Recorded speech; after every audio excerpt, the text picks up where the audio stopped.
Lodi is probably the most under-recognized wine-growing region in the state of California.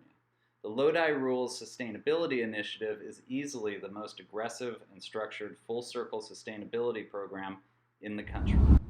The wine-growing history here dates back to at least 1850, and there were no doubt grapes grown with gold rush money back in those days. The combination of rich, sandy riverbed soils and the San Francisco Bay cooling influence make Lodi much more than a home for big brands and cheap grapes. Lodi is home to some of the oldest and greatest Zinfandel and mixed varietals in the state. Today I'm heading out to Lodi, California. We're going to the Victor area and beyond. Victor is a historic growing district in the Mokelumne River sub-AVA. And I'm going to meet first Jim Lewis. Jim Lewis is the owner of Lewis Ranches. Lewis Ranches, the vineyard that we're working with is 20 acres of Primitivo. Primitivo is one of this wine is super unique. I've been able to acquire contracts that used to go to other, let's call them large volume Zinfandel based blend wines owned by very large companies. And the farmers, growers, there's a very clear line in Lodi. Are we farming for quality or are we farming for quantity? I am working with growers who are farming for quality and enjoy doing so and take a lot of pride in it, and that'll be evident today. Jim Lewis is one of these people, and he grows this incredible Primitivo. It's basically a clone of Zinfandel, and Zinfandel, you have big, ripe, juicy berries. Zinfandel itself tastes like the berries look. It's big, it's round, it's juicy. Primitivo this is a great example of Primitivo grown in California. Much smaller berries, much more density, much more weight, much more texture, and the flavor profile is much more exotic, much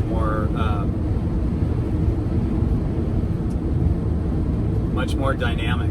And anyway, we're super excited about this Primitivo to be getting this again. We get about 20 tons, and Primitivo, as a clone of Zinfandel, can be called Zinfandel.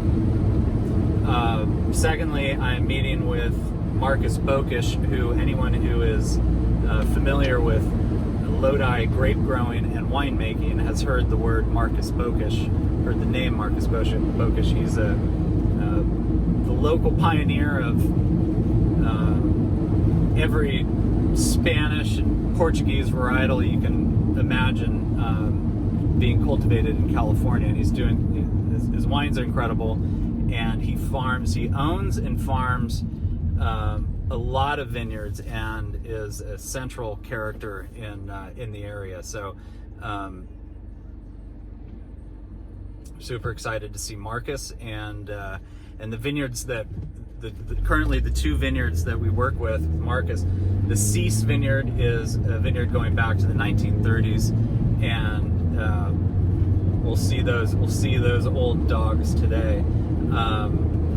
The other vineyard is also in Victor, and you have two main dead end roads in the Victor area, and one is Kirschenmann and the other is Schmid. And between those two roads you have you have the Kirschenmann vineyard, which is basically owned by Tegan Passalacqua, and the other side, I believe, of the original Kirschenmann vineyard is owned by Joel Peterson. And behind that and to the left is Jim Lewis's Primitivo, and behind that, somewhere in between, is the Schmid Ranch / dairy vineyard / incredibly old vine, head trained site that when I first came out here, I was taken to this site. Even though the fruit wasn't available. It's available now, and I'm super excited to work with the fruit. So anyway, this is going to be fun. Let's go meet Jim. Let's go meet Markus.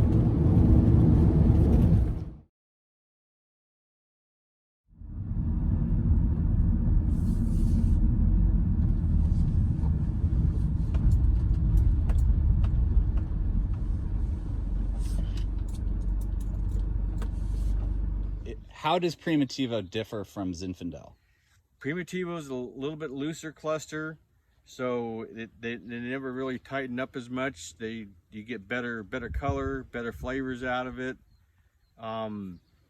It's a clone of Zinfandel basically.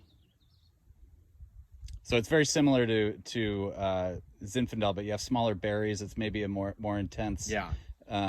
More texture to it. Maybe, Zinfandel is so round and the berries are so big and juicy. Yeah. Zinfandel, the clusters can get pretty tight, and if you look at the inner berries, they don't have lot of good color to them.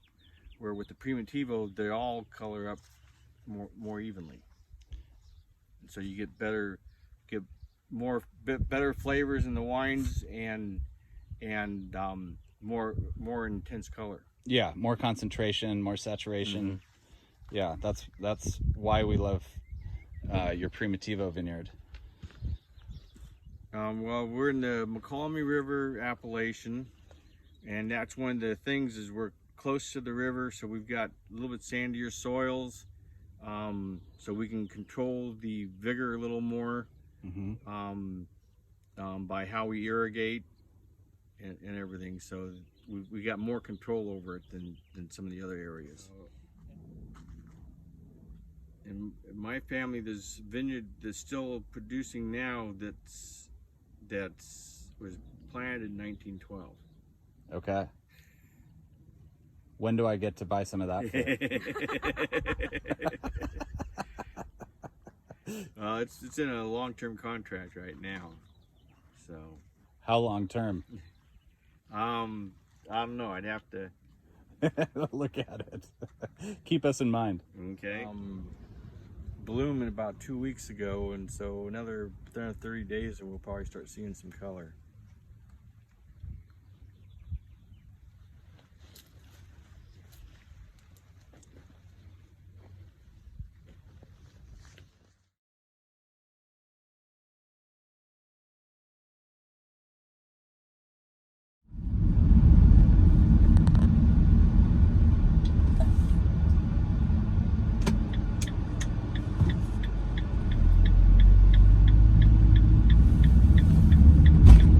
This is known as the Cease Vineyard. That's not its original name. It's the name of the current owners, Kelly Cease and his son Rocky Cease.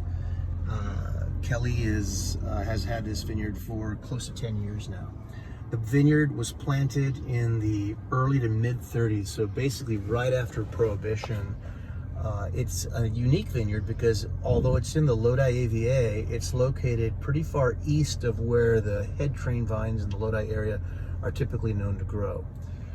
There's a sub-AVA known as the Mokelumne River AVA, and that's where you find about 90% of the old vines. Then you have these little pockets of old vines running further east towards the foothills. So when you look at the flavor profiles of typical Lodi Zinfandel, and then you taste the flavor profiles of Amador Zinfandels from the Shenandoah Valley, this vineyard is kind of in between, both in elevation, soil type, and flavor profiles and acid profiles. So this vineyard tends to be very bright with a lot of acidity. There's two different vine ages here. You got the original plantings that date back to the early to mid 30s, maybe 1933 to 35 is when the original planting occurred. And then you have, at some various points along the vineyard's life, some replants where vines had died. And those typically occurred in the 50s and the 60s. And you can tell because the original plantings are unrooted. They have no rootstock. And then the plantings that came in afterwards were on St. George rootstock. And we know that because every year they'll throw suckers, and we can see those suckers and identify those leaves. So they're also trained a little differently. They're trained a little bit more upright, and what was very typical of the 50s and 60s, which is a vertical cordon, as opposed to more of a gobelet style training. And then the last planting occurred here over the last 3 years, which is interplanting that we've put in. And they are on 110R rootstock. It's about 10% of the vineyard, and we harvest them completely differently. So here's a good view of the vineyard. The vineyard is dry farmed. We just shoot 2 irrigations this summer onto the vineyard, so virtually dry farmed. And the irrigation system is subsurface. It's 18 inches under the ground. So what we're trying to do is just maintain canopy health towards the latter part of the season. So the vineyards do have their stress, but don't collapse from too much stress. It's a 15-acre parcel, and it wraps around the old Crystal Valley Winery, which is the property we're driving up.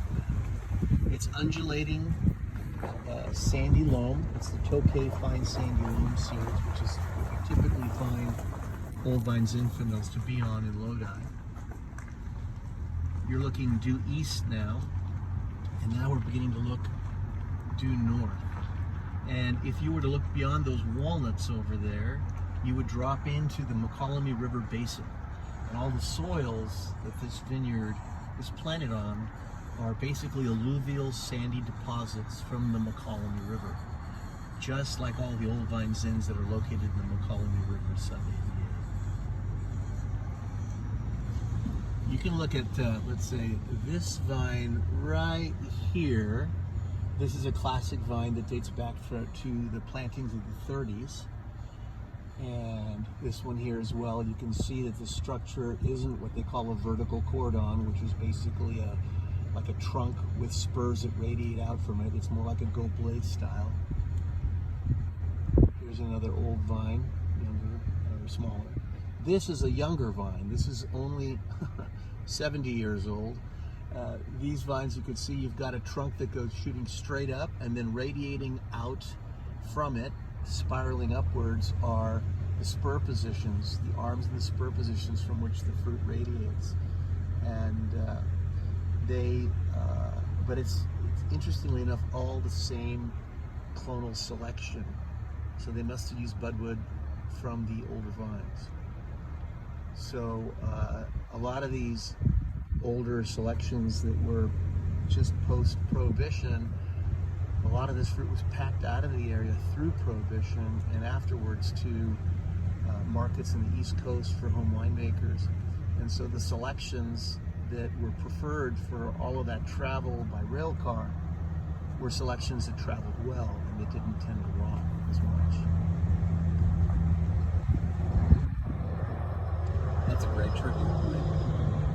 Yeah, you know, it's oddly enough, it was one of those natural selection processes that led to really interesting Zinfandel selections here in Lodi.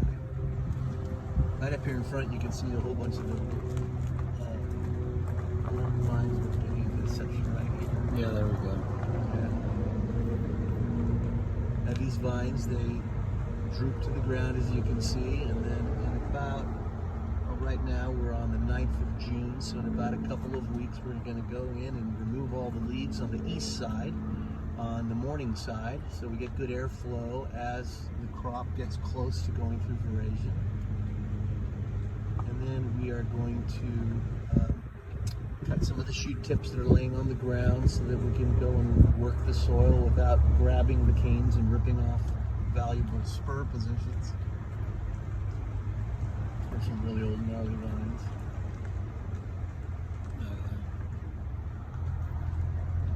Here you can see one of the 110R rootstocks we just planted right in that spot right there, right down here. And you can see that we have the emergence of the rootstock leaves coming out of the mound of soil right on the ground. Oh yeah. And that's going to be left there for a couple of years to grow and thicken up, and eventually we'll get a grafter to come here and graft over some cuttings of the old vine Zinfandel onto that new, the new rootstock, so that we can have a full stand. Again, we're not going to pick them at the same time because they'll tend to ripen earlier and give a different flavor profile. And, well, after all, they're not old vine Zins yet, so.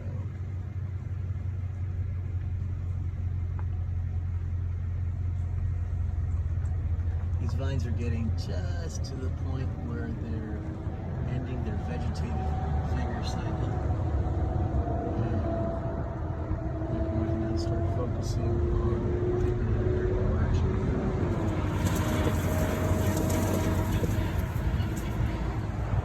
Great. A couple of the clusters close up.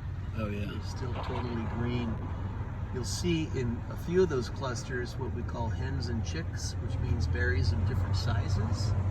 And that is a typical phenomenon that when you have rain during bloom time, and you don't get full fertilization of the berries.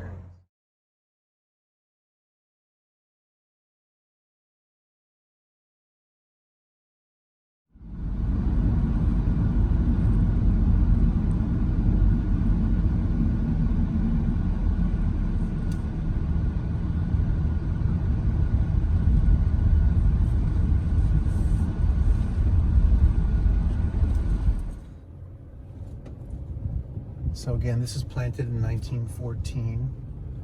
It's head-trained old vine Zinfandel. About 90% of this vineyard is from 1914, maybe another 10% are younger vines. You'll notice right at the very edge, there's these 5 rows, actually there are 4 rows, that are younger planting. There's a partial 5th row down there. So this is not part of what we consider old vine. But younger meaning? Oh, they're probably, I'll tell you, they're mid-90s, so 25-year-old. Yeah. So we don't sell it as old vine. There's 3 acres of old vine. And this is actually, these younger vines are Costamagna. So it's a different selection than the Schmied. Here begins the Schmied. From this row. I see, yeah.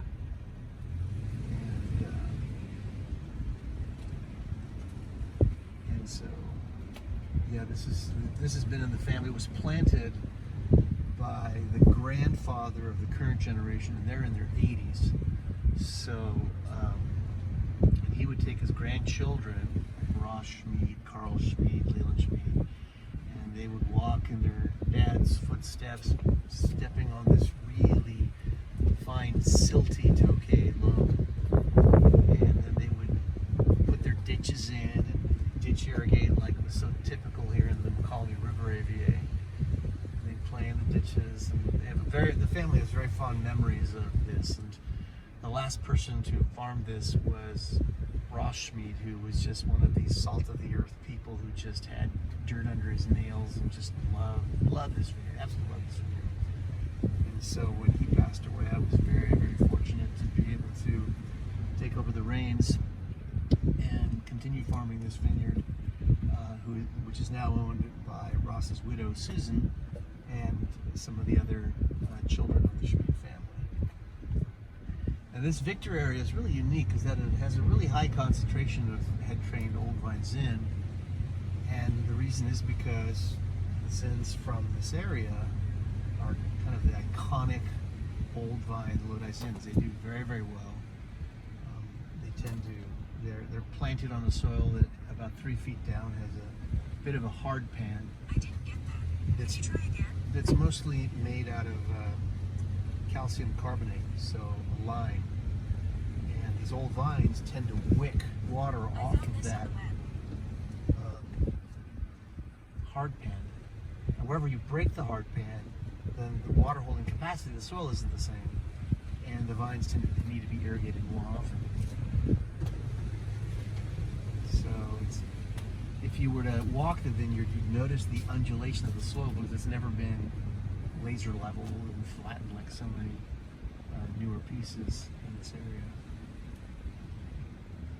We're sitting at about 50 feet above sea level here, as opposed to the Cease vineyard that is closer to about 120 feet above sea level.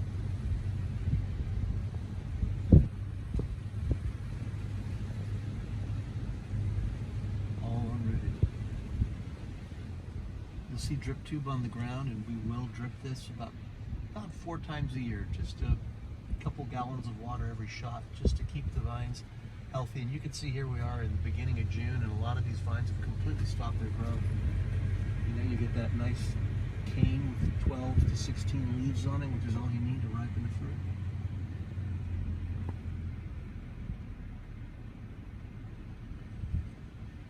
And it has a real kind of dark fruit, which is not as common of Zinfandel, where you get a lot of that red fruit component. So we've never attempted to blend the two together. I think that could be really interesting. But yeah, certainly when you look at the Cease vineyard, you tend to get a little more acidity, a little more dark fruit. With this, you get a little bit more of that jammy red fruit, raspberry, and still nice and present acidity. From a tannin structure, this tends to have a little more tannin, a little more muscular. The Cease tends to be a little bit more delicate. So soil types are very, very similar. They're all derivatives of alluvium from the Mokelumne River. This tends to be a little dustier, a little finer, a little siltier. But you can see, again, you know, you've got the growth is completely stopped here on June 9th. You've got about 16 leaves on this shoot, 2 relatively small clusters. This year we're seeing some wings, which is typical of Zinfandel, but the wings are really small. So this is basically perfect growth for this time of year.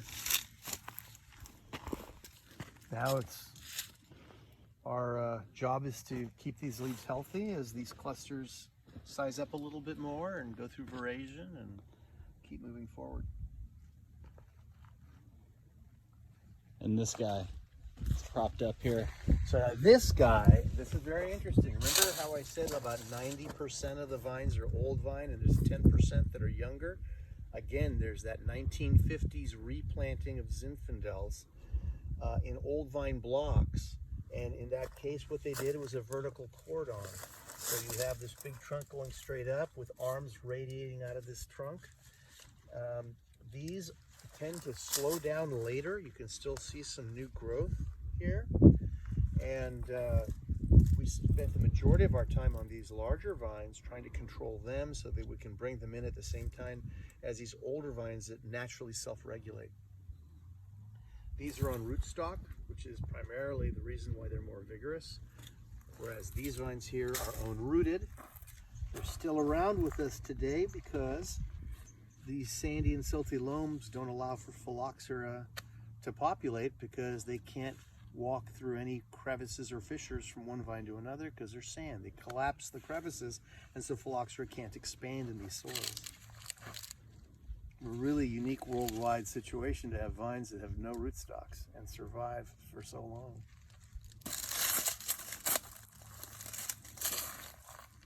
Yeah, these soils are just really amazing because you can see the powder. It's just so fine.